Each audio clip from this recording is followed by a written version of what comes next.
Gender equality in Islam, myth or reality? Today, we're exploring a question that often sparks debate.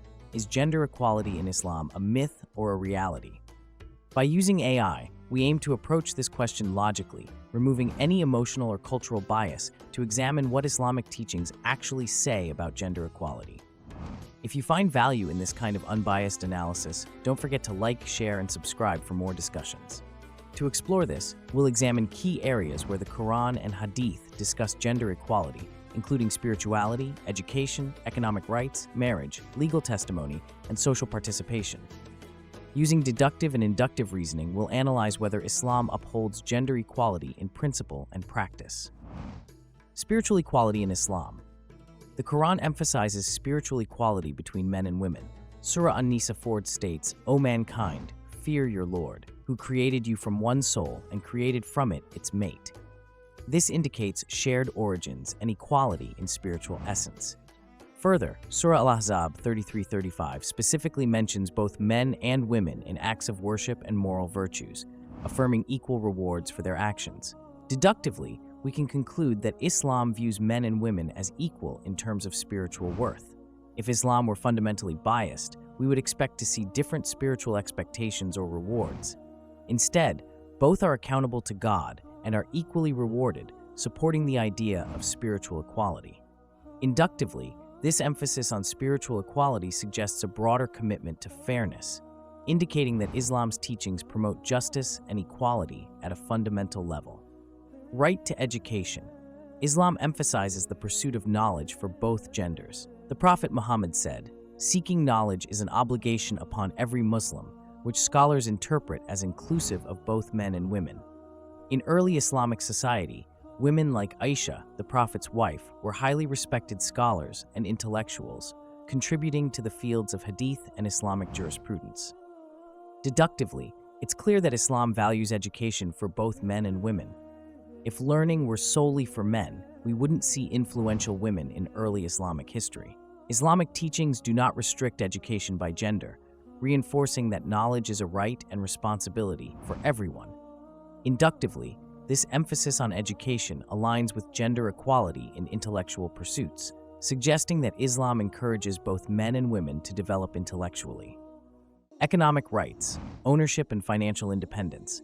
Islam grants women the right to own property, earn income, and maintain financial independence. Surah An-Nisa 4:32 says, "For men is a share of what they have earned, and for women is a share of what they have earned." In addition, Islamic law ensures that a woman's assets remain solely hers, with no claim from her husband over her earnings. Deductively, if Islam intended women to be financially dependent, we would expect restrictions on their financial rights. However, the Quran explicitly upholds women's financial autonomy, demonstrating a level of economic equality. Inductively, this financial independence reflects that Islam values women's agency in economic matters. While cultural practices may vary, the Quran provides a clear foundation for financial equality. Marriage, consent, and respect. Marriage in Islam is based on mutual consent and respect. Surah An-Nisa 14 states, "O you who have believed, it is not lawful for you to inherit women by compulsion." This verse challenges practices from pre-Islamic Arabia, where women were often treated as property. Islam's emphasis on mutual consent highlights a woman's right to choose her spouse. Deductively, if Islam viewed women as inferior, marriage would likely be transactional rather than a partnership. The focus on mutual respect and consent indicates that Islam values marriage as an equitable relationship. Inductively, the Quran's opposition to forced marriage supports the notion of gender equality within marriage. While cultural practices may sometimes deviate, the Quran promotes respect and fairness between spouses. Legal testimony and inheritance. Some verses in the Quran address differences in inheritance and legal testimony.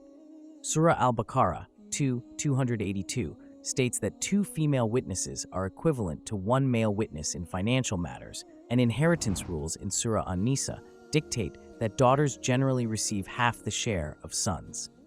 Deductively, these differences may suggest inequality if viewed without historical context. However, these rulings were introduced in a society where men were the primary financial providers. The purpose of these laws was to establish economic stability and protection, balancing responsibility within the family. Inductively, these rulings were progressive for their time, granting women inheritance rights in a context where they previously had none. Today, many scholars argue that these rulings should be re-examined as women now contribute to family finances, calling for an interpretation that aligns with current social contexts. Social and political roles. Throughout Islamic history, women have held significant social and political roles.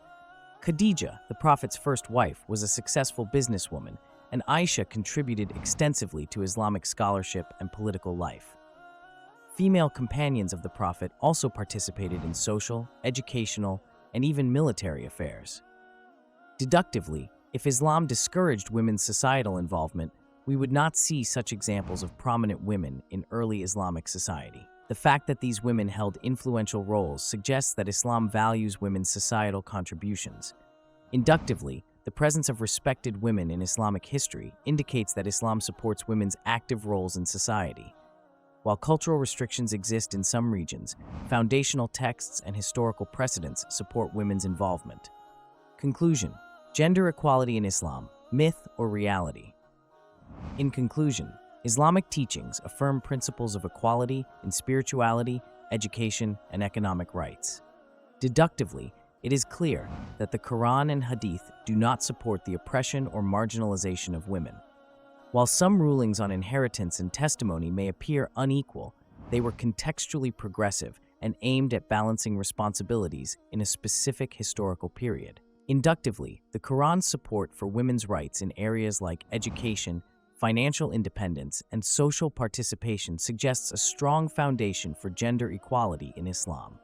While cultural interpretations vary, the core teachings uphold dignity and respect for women. Whether gender equality in Islam is a myth or reality depends on how we interpret these teachings today. The Quran provides a framework for justice and fairness, which allows room for re-evaluation in evolving social contexts. If you found this exploration enlightening, please like, share, and subscribe for more analyses. Thank you for joining us, and we look forward to diving into more thought-provoking questions with you in our next video.